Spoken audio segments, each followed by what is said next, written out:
this is Urban Politics. All right, here we go. Let's jump right into it. All right. I need for y'all to let me know if I'm crazy for how I'm looking at this whole illegal immigrant situation. Right? Because the way that I'm seeing this is that we have tens of thousands, 100,000. We have a bunch of people coming in through our borders at this point in time that as taxpayers, we got to wind up taking care of. I mean, these people are going to need food, clothes, shelter, all this stuff, right? I totally get it on the human side of it. We need to take care of that, right? But we have war veterans that are homeless. We have poverty situations already in America, and we're not taking care of the people who are actual citizens of this country.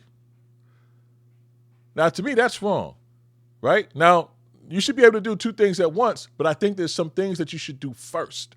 And what we should do first is take care of the citizens of this country. And the people who are coming into the country need to earn citizenship.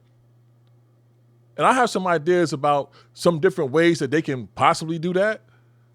But right now, this situation is not sustainable. It is not. It's going to cause discord. When other Americans start looking at these people who are coming in and taking advantage of the American dream, they're going to feel some kind of way about it. Why are we not taking care of the people who are actual citizens of this country?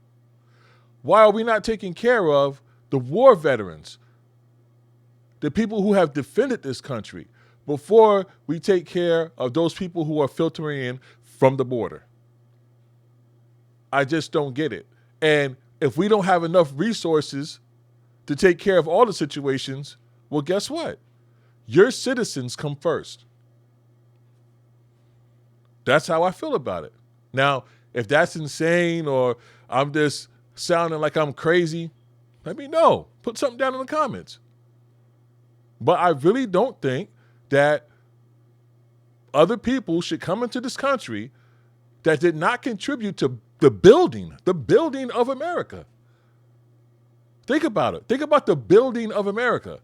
The people who actually had to put in the work to build America are not being taken care of, but yet these illegal immigrants, however you want to label them, come into the country and they get the benefit off of the work, off of the backs of the people who actually built the country.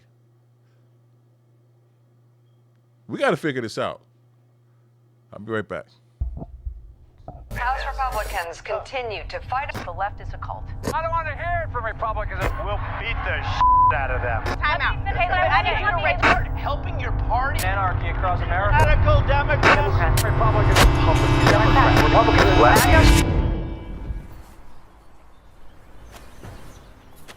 Yeah, I was fed up too. And that's why I'm running for president of the United States as an independent. I'm Robert F. Kennedy Jr., and I approve this message. Now, you may disagree, right? Because we are a nation of immigrants. I totally get that part. But when you start thinking about it, the people who are filtering into the country at this point in time have not put in the contributions of the people who have been here already. So now it's going to cause discord. It's going to cause problems. I know as a black person, I think about it like this. Black people were enslaved for over 400 years, right? So the blood, sweat, and tears that came out of that situation allows us to have the rights that we have in this country. It has made us citizens of this country, right? You think about the Chinese people when they were building the railroads out in the West. They have claimed a right to be in this country if you have contributed to this country. If you have not contributed to this country, you don't have a right for citizenship as far as I'm concerned. Now, I'm not saying that there isn't a way to earn citizenship, but I think that citizenship has to be earned. Now, how do you do that when you're coming from another country because of, a dictatorship or just a situation that you no longer could live in? So you traveled for days and weeks to reach America. Now, what are you contributing to America? Because from what I'm seeing is you're getting all the benefits of the American dream without having to give the contributions that everybody else in the communities had to give to be here. I think it's only right. I think it's only right to require for somebody to earn their citizenship. Now, if you think I'm wrong about that, we can talk about that. You can leave something in the comments, and I'll get right back to you.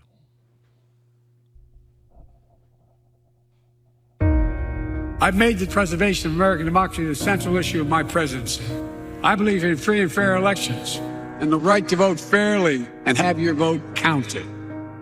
There's something dangerous happening in America. There's an extremist movement that does not share the basic beliefs in our democracy. All of us are being asked right now, what will we do to maintain our democracy? History's watching. The world is watching. And most important, our children and grandchildren will hold us responsible. The Vice President and I have supported voting rights since day one of this administration, and I ask every American to join me in this cause. America is still a place of possibilities, where the power resides with we, the people. That's our soul. We are the United States of America. There is nothing beyond our capacity when we act together. I'm Joe Biden, and I approve this message.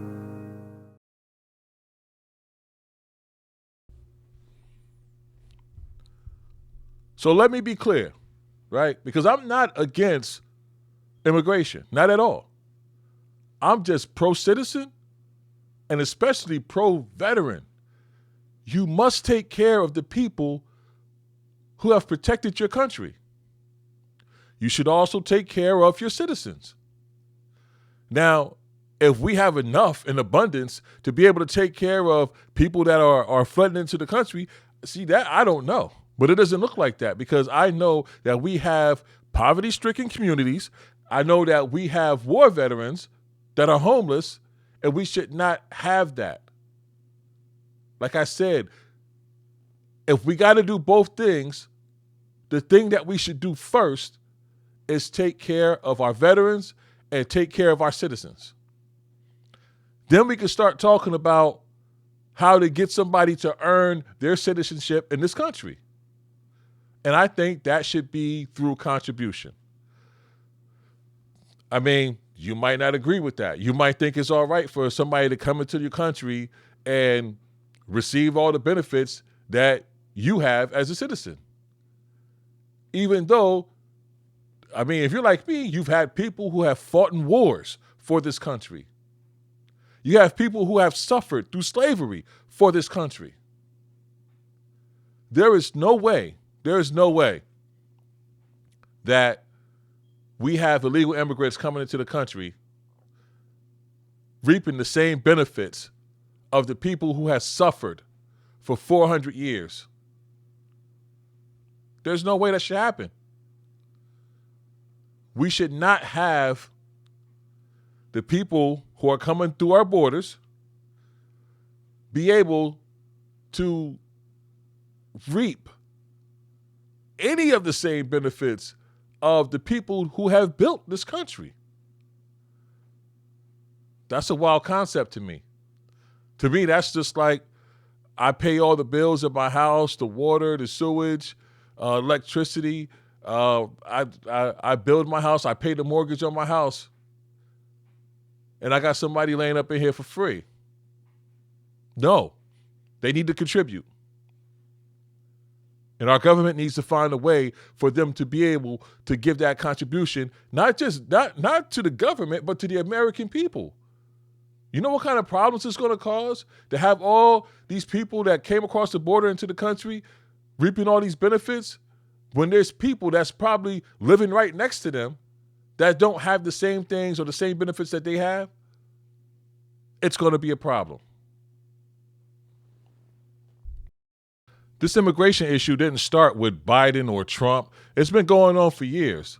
It's time to fix it. It's time to fix it. If not, you're going to see more and more problems escalating. You're going to see more violence in your inner cities because you've moved a bunch of people to New York. And I can tell you right now, the footage that I've seen of those immigrants beating up a New York cop is something that the normal citizens, we don't do that.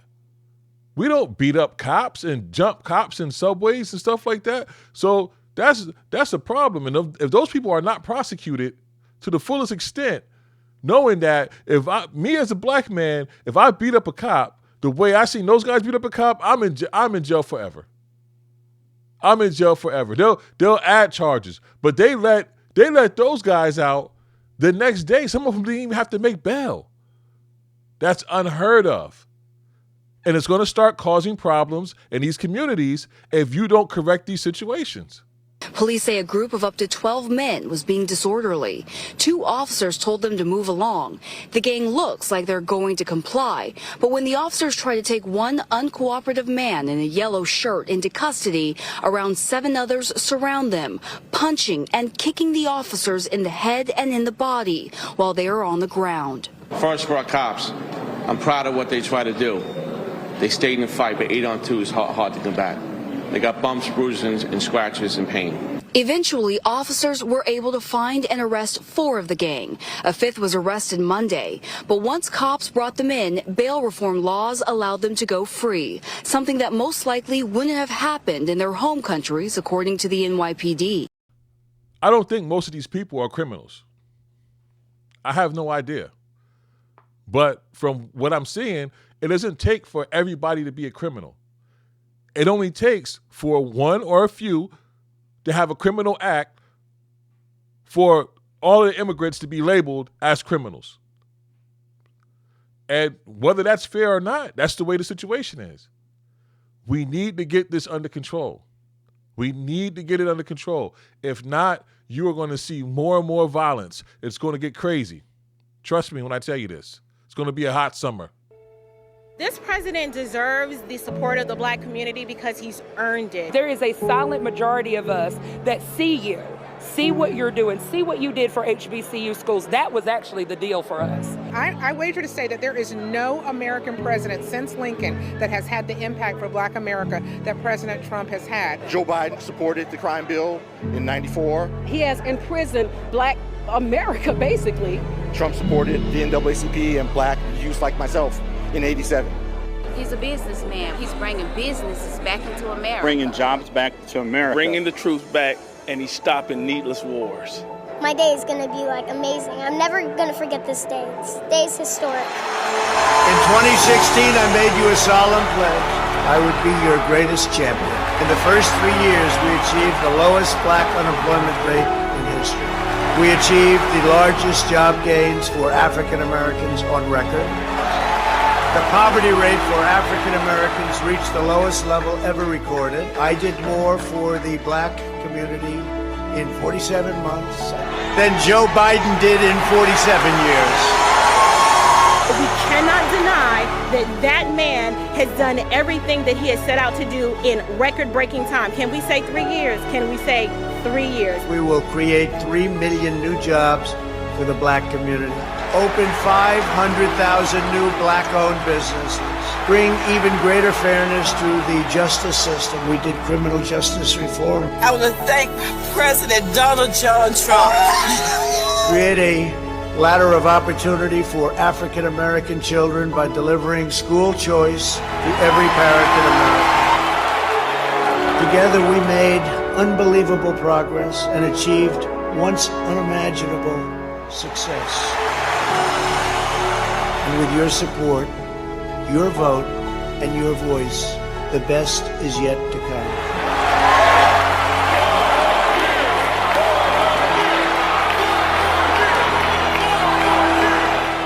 You can expect us to come out in droves in your support. For absolute certainty. That's a certainty. Please share, like, and comment. And definitely subscribe. This is Urban Politics.